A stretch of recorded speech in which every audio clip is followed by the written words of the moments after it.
আর মাত্র আপনার হাতে রয়েছে 2 দিন সময়, এরপরেই কিন্তু আপনার স্বাদের সিমটিও বাতিল করে দেয়া হতে পারে। তার আগে গ্রাহকদের কি করণীয় তা নিয়ে কিন্তু একটি জরুরি বিজ্ঞপ্তি দিয়েছেন বাংলাদেশ টেলিযোগাযোগ নিয়ন্ত্রণ কমিশন বিটিআরসি। আপনার এই অতি গুরুত্বপূর্ণ সিমটি যদি একবার বাতিল হয়ে যায়, তারপরে যদি আপনি হাজারো চেষ্টা করেন তবুও কিন্তু আর লাভ হবে না, সিমটিকে কিন্তু ফিরে পাওয়া সম্ভব হবে না। কেন এমনটা হবে এবং বিটিআরসি কি জানিয়েছে তা জানবো প্রতিবেদনের বাকি অংশে। বিটিআরসির ভেরিফাইড ফেসবুক পেজে একটা পোস্ট করে বলা হয়, এক ব্যক্তি নিজের এনআইডি কার্ডে 10টি সিম কার্ড পছন্দ মতো রেখে বাকি সিম কার্ডগুলো আগামী বৃহস্পতিবারের মধ্যেই নিকটবর্তী সংশ্লিষ্ট মোবাইল অপারেটরে কাস্টমার কেয়ারে গিয়ে নিজের পছন্দ মতো নিবন্ধন বাতিল করুন অথবা মালিকানা পরিবর্তন করে নিন, অন্য এনআইডি দিয়ে ভেরিফাই করুন। অর্থাৎ ভেরিফাই বলতে রেজিস্ট্রেশনটা করতে বলা হয়েছে আর কি। আর মাত্র আপনার হাতে কিন্তু রয়েছে সেফ 2 দিন সময়।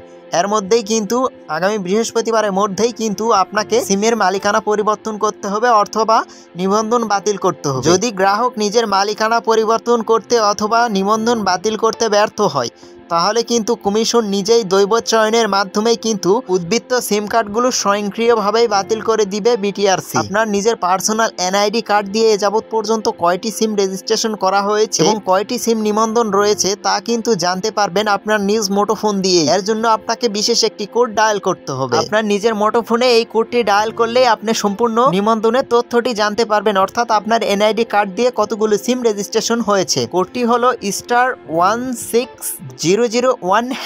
এরপরে নিজের এনআইডি কার্ডের শেষ 4 ডিজিটের তথ্য সেন্ড করে আপনি জানতে পারবেন যাবতীয় ইনফরমেশন।